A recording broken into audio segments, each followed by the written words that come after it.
You are listening to the Fitz and Healthy podcast. I am your host, Dr. Lauren Fitzgerald, also known as Lauren Fitz. I'm a medical doctor, a fitness instructor, an entrepreneur, a health and fitness coach, but most importantly, I am a lover of life. And here on the Fitz and Healthy podcast, I intend to give you a ton of great information and knowledge that will serve as potential power so that you can live a life by design and make it more fits and healthy. And don't forget to listen to the disclaimer at the end. I'm not your doctor, yo. All right, enjoy the episode. Much love. Ciao. So what we're going to do is the Fitz and Healthy podcast is going to have, we will have 2 shows every single week, okay? We will have our main show that's released every Monday, and then every Friday, we're going to call it FITz Friday Q&A. Okay. We will do these live on our YouTube channel. And right now we are just starting on the Club Fitz Fitness YouTube channel, just because it's got the most viewers and we've got, 317,000 subscribers. Yeah. We do have our Fitz and Healthy YouTube channel that we literally just created like 2 weeks ago. So we will eventually do those over there. But for now, this is our first Q&A session. And so on my screen, I can actually see questions that come up. And so I will be the first person to tell you guys, I don't know everything, guys. Just because I'm a medical doctor, I don't know everything. And in fact, everything that I've learned, I would say 99% of everything I've learned about nutrition has been on my own post-medical school. Okay. So ask us questions. I reserve the right to say, I don't know, but I will get back to you. Okay. But what's going to happen is now next Friday, I'm going to be in Ohio. So we will not have a live Q&A. But what will happen is the live Q&A that is recorded today will be released as the next Friday's podcast on the actual podcast app. So if you want to get live and interact with us and ask us questions like Mia Amor Best from Portugal, hi, what's up, girl? You can catch us. We will be doing it the same time every Friday, unless I'm traveling for a masterclass or unless I've got something else in my schedule, which I will let you guys know.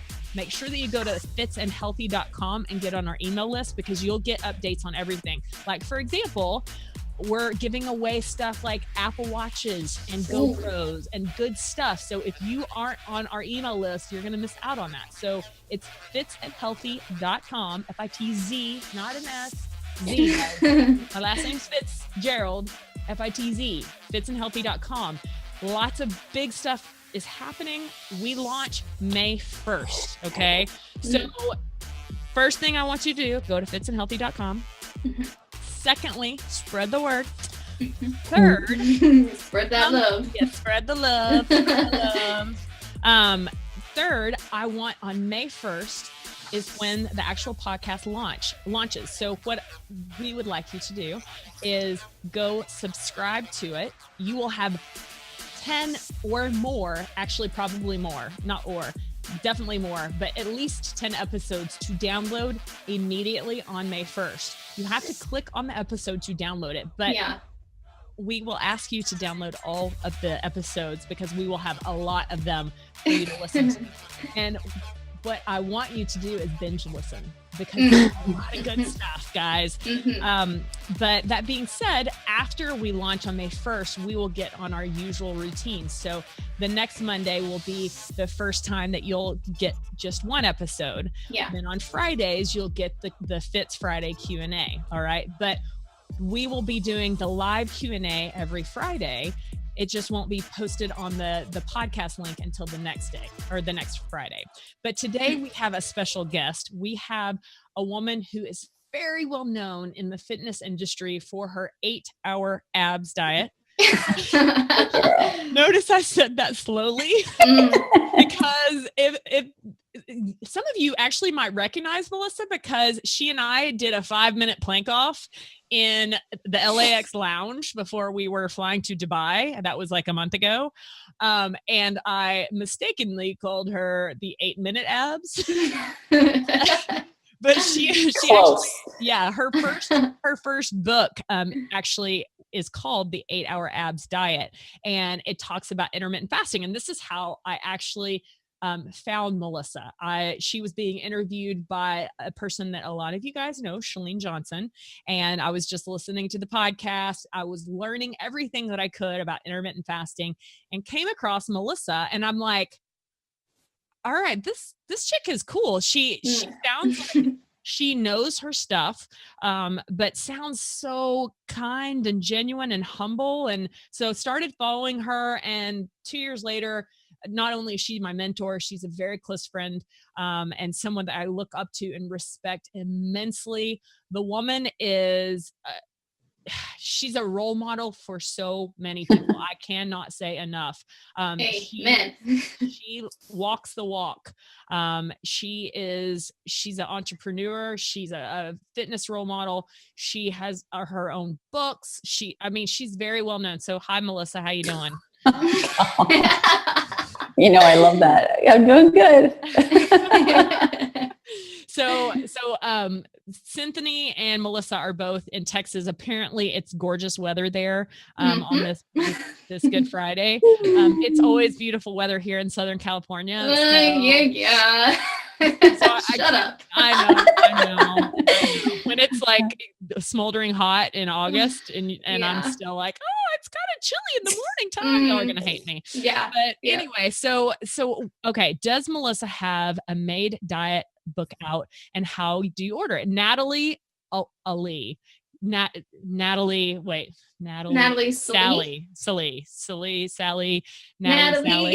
She knows who we're talking to. She does. And in fact, episode number 10, you will actually get to hear the full podcast where we interview her. But Melissa, can you tell us about your made diet, where they can get it online? Sure. TheMadeDiet.com has both my free intermittent fasting book, and then the Made Diet book is there as well. And let me tell you guys, I downloaded the Made Diet ebook last year when I was still on crutches. And I said this in the podcast episode, but I truly believe that I followed her nutrition plan. And I truly believe that my nutrition had everything to do with how quickly and how well my body healed after having major ACL surgery and my meniscal repair. I know that my orthopedic surgeon and my physical therapist were both like, holy crap. And a typical ACL patient is actually a young athlete. And I'm not in my teens or 20s. I'm 37 years old. So I'm an athlete, but I definitely am not the stereotypical patient that they see. And so I think that their minds were blown because I healed so quickly. And that has so much to do with nutrition. And her made diet is, I highly recommend it. Oh, thank you. So can you, Melissa, while we're talking about it, can you tell us the quick and easy about the made diet? Like what is it? What is it? Yeah. Let's start with that. Yeah, that's a great description is the title itself. The Made Diet stands for moderate protein, adequate fat, decreased carbs, and 8-hour window. So it's a higher fat lifestyle. It's not a high fat. I'm not having you eat the majority of your calories through fat, but it is higher than what most people are comfortable with. And then adequate protein, just meaning you probably would keep your protein the same. Too many people eat too much protein. They're replacing their carbs with protein. And then we decrease the carbs and just keep the very most healthiest carbs in your diet and squish it into an 8-hour window. So explain to us, what are those most healthy carbs that you're speaking of? That's found in a box? Yes, Totino pizza rolls. Those are great. Oh, good. I'm right on track then. No, I think root vegetables are good every once in a while, meaning carrots and potatoes and those kind of things. But mostly your greens. I think, if you just think asparagus and broccoli and tons of Brussels sprouts. Brussels sprouts are amazing. And all of your different types of lettuce, and you can do squash and stuff like that, and just really vary up those kind of vegetables. That's the majority of your carbohydrates. Wait, what? Vegetables have carbohydrates? Yes. Sort of. Okay, so you're known for your love of Brussels sprouts. Quick, what's your favorite way to make them? You know, because I cook everything in my cast iron skillet, and people will say, is there anything you don't cook? I don't cook my Brussels sprouts in a cast iron just because it's so easy for me to, I cut my Brussels sprouts in half. I spritz them with olive oil. I put Himalayan sea salt and some pepper on them, and I just roast them in the oven until they start to get a nice brown, and I could eat them like candy. Give us specifics, temperature, time, all that kind of stuff. Well, it depends. They're easy to cook, because if you have the time, you could put it at 350 and let them roast for an hour. Or if you're in a hurry, you can put them up to 425 and watch them really closely. And you can cook them probably within 30 minutes. So anywhere between 350 and 425, depending on how much time you have to cook the rest of your food. And I stir them probably once or twice within the process, and that's it. Be honest. Have you ever eaten a whole pan of Brussels sprouts? Yeah, I mean, it's I have. Guilty. It's bad. I mean, because there's too much of a good thing of anything for. But I try to do it when I'm alone. We'll just leave it at that. Right. Yeah. Apparently, something might happen like a goose. If that happens, What? Yeah. I learned a saying that I hadn't heard before, but apparently, the way that geese go to the bathroom is very frequently. Yeah. Everybody is probably like, what? What are you talking about right now?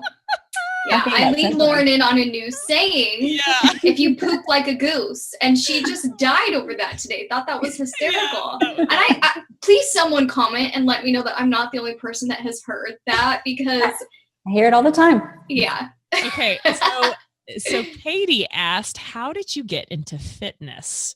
So I'm going to direct that to Melissa. I'm not sure if she's asking me or not, but I'm going to, since we have I'm sure Melissa, she's talking to you. Well, no, but When you guys comment, they'll get to ask me questions every Friday, but you're not going to get to be with us every Friday. yeah. When you guys comment, go ahead and specify who your question is for. Exactly. Right. So sorry. You got defaulted to me. But it's funny because I had my two babies, and not only did I want to lose weight, but I wanted adults in my life. And so I started going to the gym, and I was in the very back of the class, stumbling over my own 2 feet. But then I got comfortable and moved to the middle of the class. And then I got a little more comfortable, and I was on the front of the class. And then my ego took over and said, you can do what she's doing. And so I lied to the Group X coordinator at that gym and said that I had taught before. Complete lie. And so she said, okay, great. Because this class, this huge Saturday class that's in the gymnasium, because it's so popular, I need a sub for, or I need someone to take that over. Will you take it over for me? I have a hard time saying no to people, even though I really should have, because I had no idea what I was doing. and I said, okay. So I went and I bought Jen Miller's Beginner Step VHS.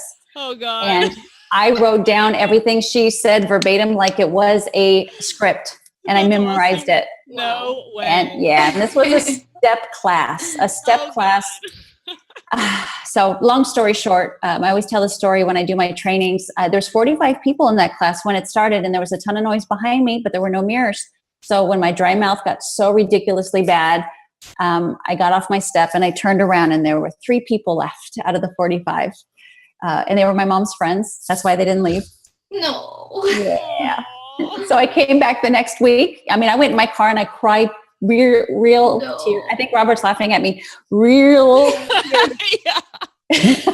and told myself, you're no good at this. But there was that fire in the belly that said, oh, you love doing it though. Don't give up on it yet. And so I went back, and there were 4 people in the class. Hey. The same 3 ladies that were there the week before to support my mom, and 1 new lady who decided to walk out during the warm-up. So oh no. I persevered, and I just kept, even though I knew I stunk at it, I knew one day I would get better. And every single time I did it, I got a little bit better. And and if you have ever gotten to take a live class from Melissa now, she's definitely better. I'll just say that. Her classes are packed. So you have to fight for room in a class that's taught by Melissa McAllister. And they're not my mom's friends. Yeah. For the record. Yeah, no, I think any of us that have ever taught any fitness class, it's happened to all of us, no matter how good you are, that ego slap of when you realize, oh, there's only a few people in my class. Right. It's very easy to just throw in the towel at that point, but those that persevere, it pays off dividends. And I mean, it still happens. Especially now that I'm in Orange County and building a new class. Like yesterday, I had like 12 people in my class. It's spring break, but that doesn't define me. But that feeling is definitely a yeah. Okay, So okay. Claire wants to know, Lauren, she said, I was wondering, how can I get my thyroid under control without taking multiple medications? That's a great question, Claire Pagan. Pagan, either one. So first things first, I am a medical doctor, but I'm not your medical doctor. And any advice that I give to you needs to be talked to your medical doctor, blah, blah, blah. Disclosure. Yes. That being said, I have seen so many people reverse their thyroid disease by making nutritional changes. And here's the deal. If making a whole bunch of changes scares you, just start with making one change. Yeah. Cut out grains and gluten. But if you could just do that and cut out sugar, that would be even better. but honestly, I have seen a lot of people, and here's the deal. When you make nutritional changes, and if you're on medication, you have to be sensitive to the fact, and it's not just thyroid medication, like hypertension medicine, high blood pressure medicine, diabetes medicine. As you change your nutrition, your disease process is going to naturally get better. So the dose of medicine that you are on is no longer the appropriate dose. And so for thyroid specifically, you're taking a medication. I'm guessing you're hypothyroid, meaning that your thyroid gland is not making enough thyroid hormone, because that's what's most common, right? So what happens is you change your nutrition. All of a sudden your thyroid hormone starts to work the way it's supposed to. And now the medicine that you were taking when it was not working now is pushing you on the other side of the limit. And now you start to get symptoms of hyperthyroidism, like sweating, anxiousness, high metabolism rate, but that's not good because that will throw you into bad stuff. So you have to be sensitive to the fact that, yes, you can 100% help your autoimmune disorders, which I'm assuming that yours is autoimmune in nature because most hypothyroidism is. But you have to be aware that as your nutrition heals your body, the medicine that you're on is going to need to be changed. And I've seen a lot of people get off of their medication completely. Will you be that person? I don't know, but we will actually have an entire episode just talking about thyroid, because thyroid hormone is something that, man, I don't know statistics of how many people are on thyroid medication, but I know so many people are on it and think that they are going to be on it for the rest of their lives. And I'm here to tell you that doesn't have to be your reality, your truth. Okay.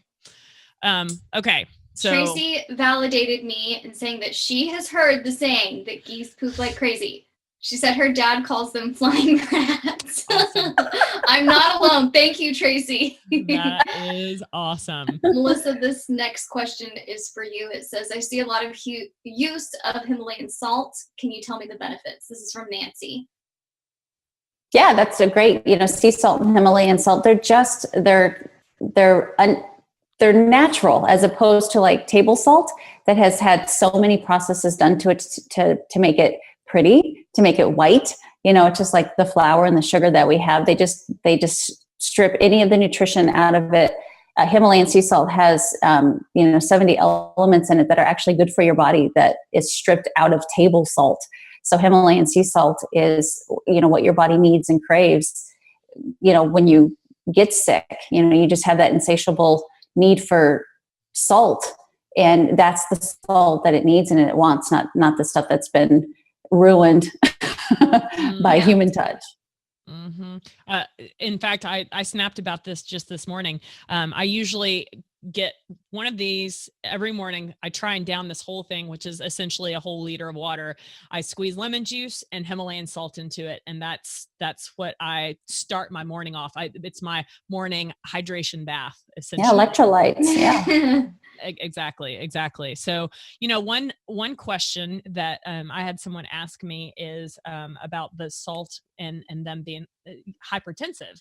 And this is one thing where obviously I'm not your doctor and I'm not giving you medical advice, but a lot of people don't realize that the hypertension that they're following their doctor's orders, their doctor's advice. And I say that with quotations. And yes, I'm a medical doctor, guys. I was given the same medical training that your general practitioner, your internal medicine doctor has gotten. And the fact is, we were taught false information. And so for decades, we have been giving bad information, i.e., follow a low-fat diet to prevent heart disease, and that a low-fat diet will help your cholesterol. And guys, it doesn't take a doctor to realize, look at our country. Just open your eyes, go to any Walmart, go to any mall. The advice that our government and our medical institutions have given us have led to this. Yeah. And so the hypertension, it's not because you're eating too much salt. It's because you're eating crap. Right. Processed crap. Yes. Yes. And not to presume. Yeah, exactly. And so, when someone is, worried about their hypertension and their salt intake, I like to redirect and be like, let's look at your nutrition. Right. And in fact, the MAID diet is a great place to start. If you want a place to start, because I think it's overwhelming. People like, this diet and that diet and keto, what? And paleo and raw and vegan and yes. Poor and people. The fact is, what people need to understand is, for us to actually have good medical research that is double-blinded, controlled, a good medical research will take millions, if not billions of dollars and years. And the fact is, we don't have years to wait for them to officially say, okay, guess what? All of that is crap. Yeah. We goofed. Yeah. And the fact is that there have been scientists that have been questioning the connection of fat in our diet to heart disease, to cholesterol and its relationship.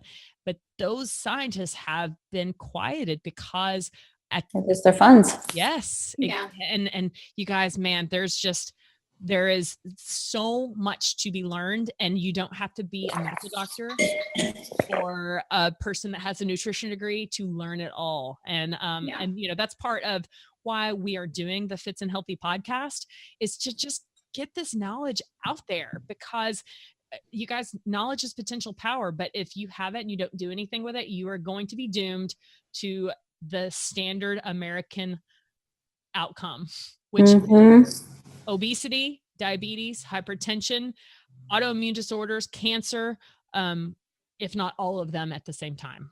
Diabetes. Yes. It's so true. And okay, let's go to the next question, because I want these Q&As to be about anywhere from 15 to 45 minutes. So obviously we could answer questions all day. So what's the next question, Cinthanie? I might butcher this, does levothyroxine really make you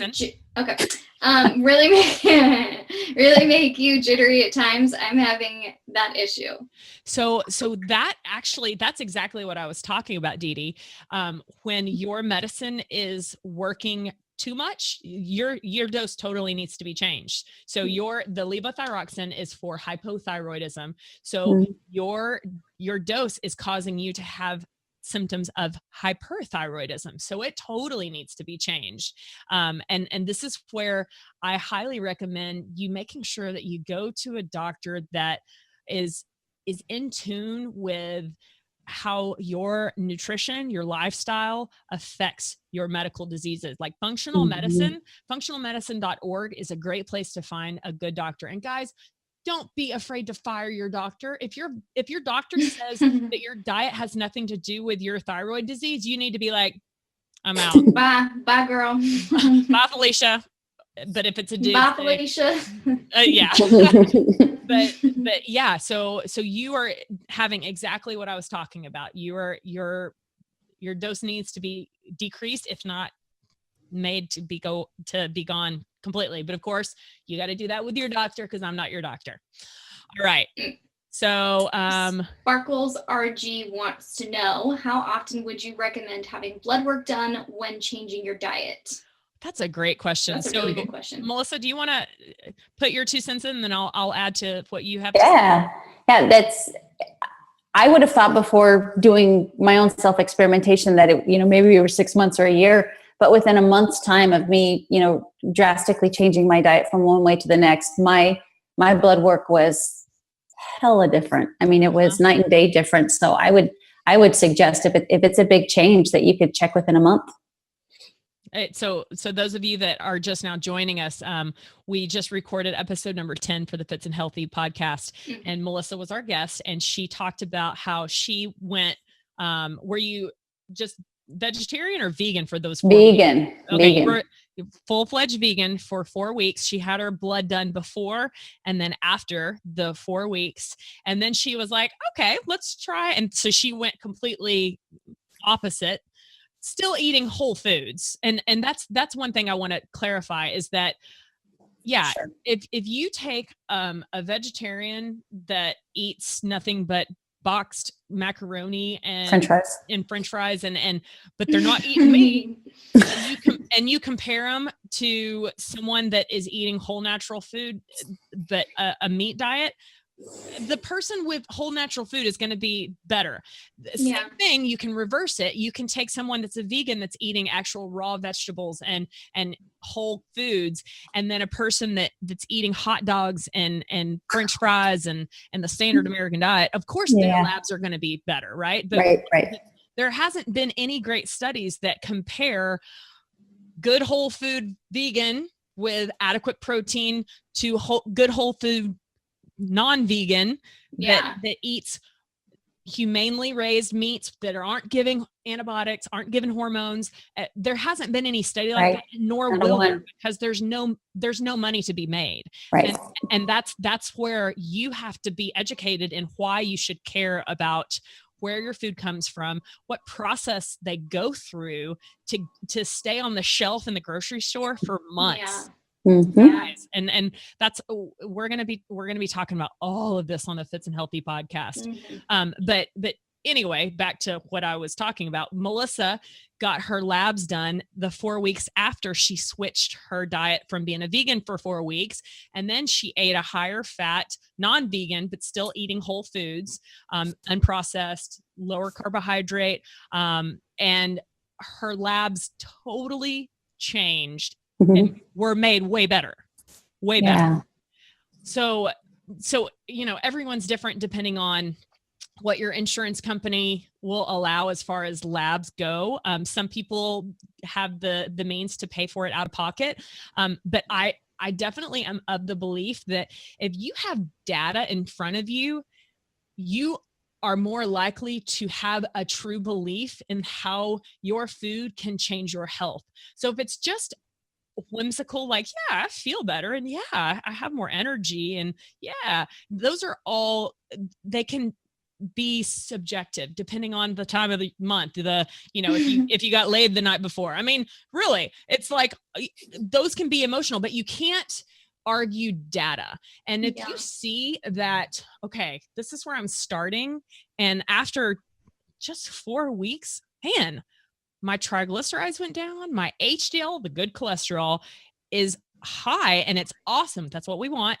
And the LDL particles that are supposed to be low are low. Oh my gosh, and notice I didn't say total cholesterol and I didn't say good cholesterol versus bad. And this is the thing. We are trying to train you to unlearn what medicine and the government and big food have ingrained and brainwashed us to believe. Fat is not your enemy. Fat is not your enemy, guys. Nor is saturated fat your enemy. That is not going to lead to high cholesterol and you having a heart attack. There is no good science, but that has been what we've all been convinced to believe. And so Melissa's mission, Cinthany's mission, my mission is to get the word out and get you guys to start doing the research on yourself, not on yourself, but for yourself. Obviously I could talk about this for all of us could. Melanie wants to know, Melissa, do you advocate for organic foods? I do.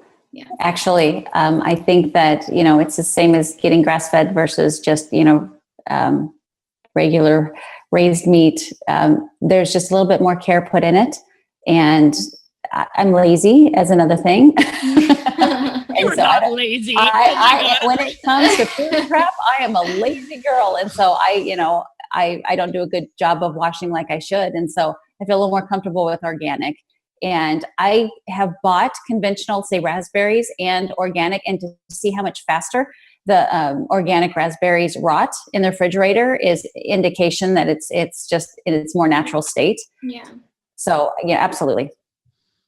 Well, and not to mention all of the ways in which pesticides affect our body and all of the chemical processes and all of the hormones. And like you said, on our podcast, if we could just get people to think about how to change my hormone profile instead of my diet, because man, I mean, just yesterday I snapped about, so I showed people, I buy the BPA free lined cans of full fat coconut milk, right? Watch that.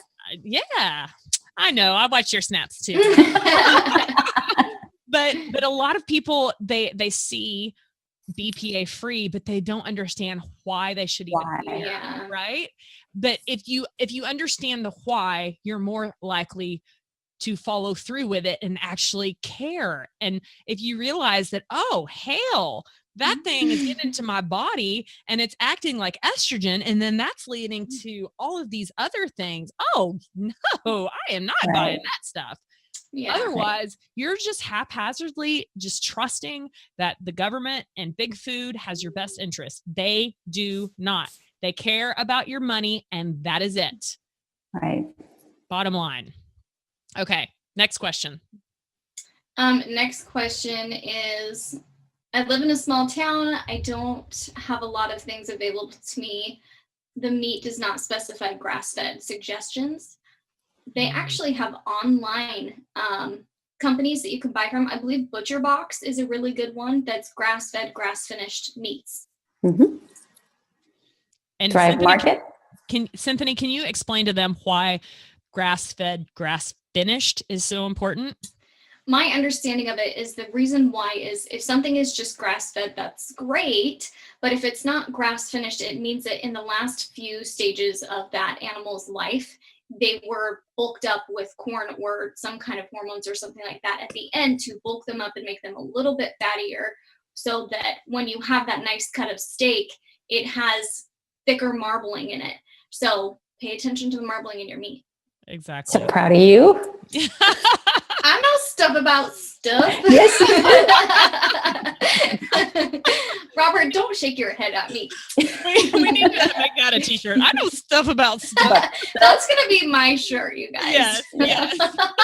There's going to be all sorts of great shirts on fitsandhealthy.com to choose there you go. once we launch, and that needs to be one of them. Okay, it's going to happen. Yeah, no, and she essentially described it perfectly. It's typically, my understanding is 3 to 4 weeks before slaughter. The farmers, and I mean, my uncle, he farms cattle, and I've never actually had a discussion with him what are the practices that he does, but I guarantee there's more money to be made in conventionally raised meat. Yeah. Bottom line. And that's the key word that you guys need to look for.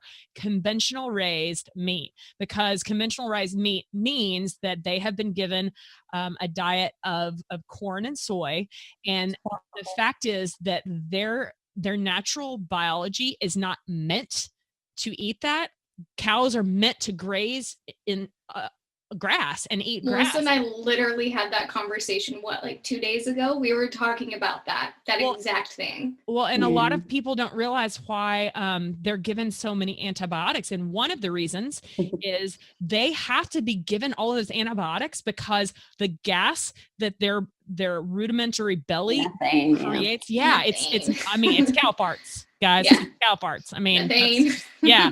And they have to be given antibiotics to deal with the bugs and the overgrowth because it's not natural to their biology. Yeah. And so in these last few weeks before slaughter, they're given corn, they're given soy, grains, and I guarantee that all of those are laden with pesticides, GMO. I guarantee they're GMO.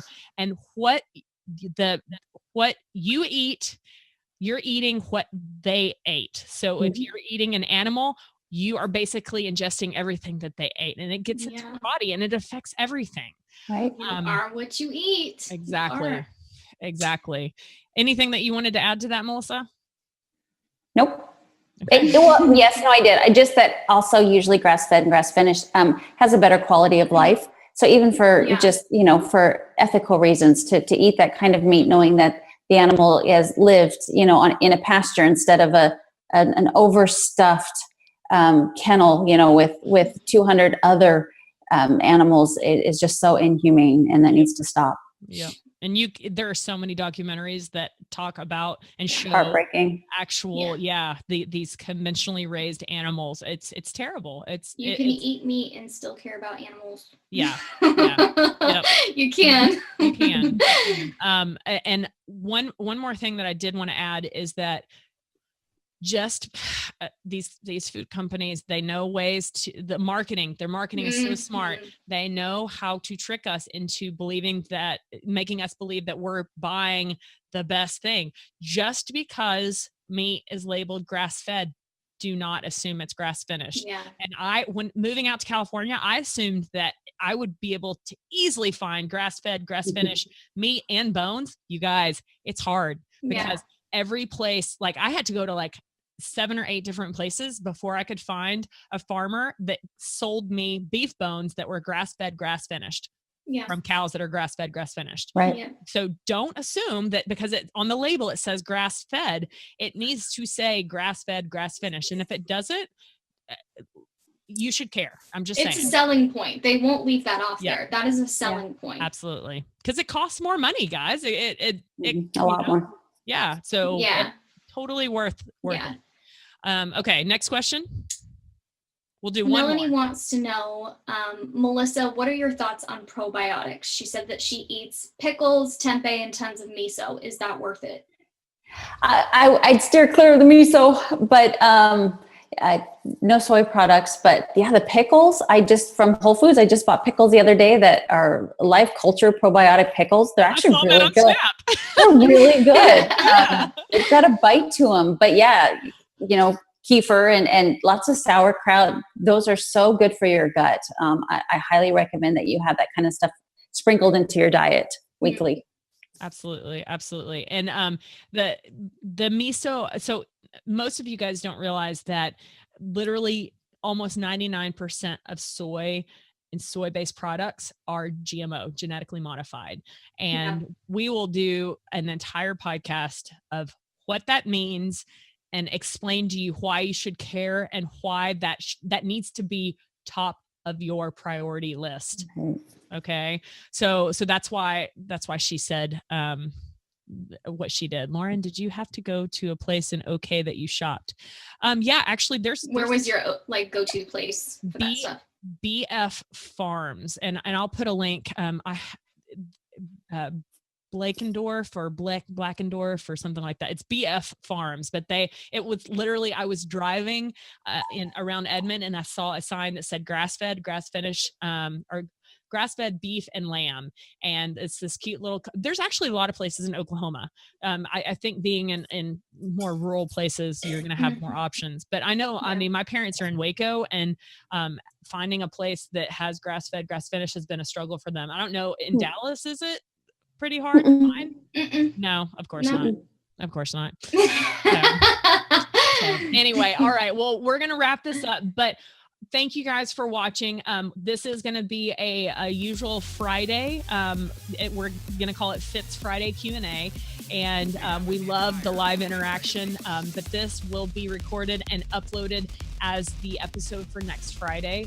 Once obviously we launch, but we're launching May 1st. So if you haven't gone to fitsandhealthy.com, we'd greatly appreciate you go get on our email list. We're actually going to be giving away cool prizes around launch date, Apple Watch, GoPro, all sorts of good stuff. So if you aren't on the email list, you need to go ASAP. Melissa, can you tell everyone where we can find you? Probably at Whole Foods. No, I'm just kidding. I swear I live there. Yeah. On Instagram, it's Melissa Made, M-A-D-E. On Snapchat, it's Melissa Made, Inc., I-N-C. And then, of course, on Facebook, Melissa McAllister, or Fitness, Melissa McAllister for my like page. And then tell them where they can find your books. www.themaidediet.com. Excellent. All right. Thank you guys so much for being a part of our very first FITz Friday Q&A. We appreciate it. And we hope that you have a great Good Friday, and hope that you have a fit and healthy day. Much love. Bye. Bye.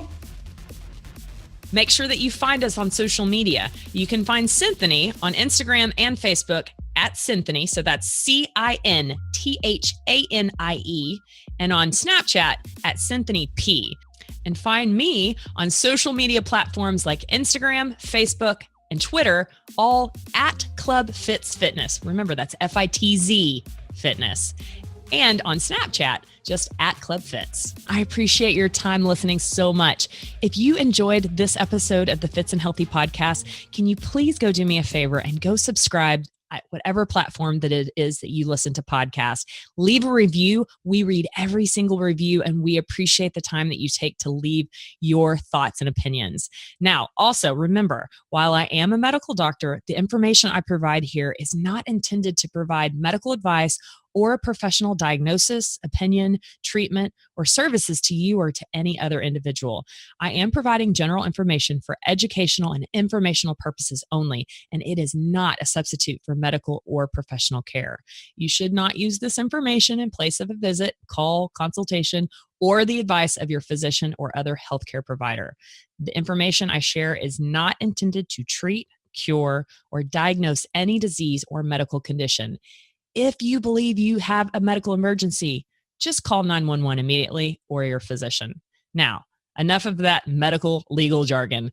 Thank you so much for listening to this podcast. I appreciate your time. Now, go live a fit and healthy life.